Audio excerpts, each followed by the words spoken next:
என்ன விஜய் சொல்லுவது அவர் முடிவு செய்வார், அவருடைய முகம்தான் எல்லா இடத்திலும் வேட்பாளர் என்று சொல்லுகிறார். இந்த கலாச்சாரமே தப்பு என்று நான் சொல்கிறேன். வெற்றி பெறுவது இருக்கட்டும், தோல்வி அடைவது இருக்கட்டும். இதுதானே நடக்கிறது 25, 30 ஆண்டுகளாக, 50 ஆண்டுகளாக. அண்ணா காலத்திற்கு பிறகு, அண்ணா காலத்திலும் கெட்டது, அதற்கு பிறகு முற்றிலுமாக கெட்டது. ஆகவே ஆட்டுக்கறி விருந்து, மீன் வறுவல் சாப்பிட்டு விட்டு கைதட்டி விட்டு வருவதற்கு எதற்கு பொதுக்குழு, எதற்கு செயற்குழு? இதற்கு தலைவனுக்கு ஒரு சின்ன குழு வைத்திருப்பான். அவனுடைய யோசனையின்படி எழுதி கொடுப்பான். இதற்கேற்ப அவர்கள் படிப்பார்கள். அதுதான் இங்கே நடக்கிறது. வசனகர்த்தா விஜய்க்கு எழுதி கொடுக்கிறார், விஜய் பேசுகிறார். இதுதான் பொதுக்குழு கூட்டம். பொதுக்குழு என்றால் எதற்காக கூடப்படுகிறது? நாட்டினுடைய அரசியல் இங்கே விவாதிக்கப்படுகிறதா? நாட்டினுடைய அரசியல் செயற்குழுவில் விவாதிக்கப்படுகிறதா? இது இப்படி ஒரு பழக்கம் இருப்பதே விஜய்க்கு தெரியாது, இந்த ஆதவ அர்ஜுனாவுக்கு தெரியாது, புஷி ஆனந்துக்கு தெரியாது. இப்படி ஒரு பழக்கம் இருப்பதே அவர்களுக்கு தெரியாது.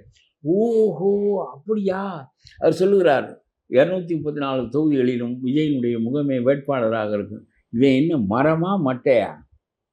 இவனெல்லாம் போய் இந்த நாட்டினுடைய ஜனநாயகம் தானே இது. ஒற்றை மனிதனுடைய ஆட்சியிலே, ஒற்றை மனிதனுடைய முடிவுகளிலே நாம் சொல்லுகிறோம் மன்னர் ஆட்சி என்று. எல்லாவற்றையும் everything will be decided by Stalin என்றால், இங்கே everything is decided by Vijay.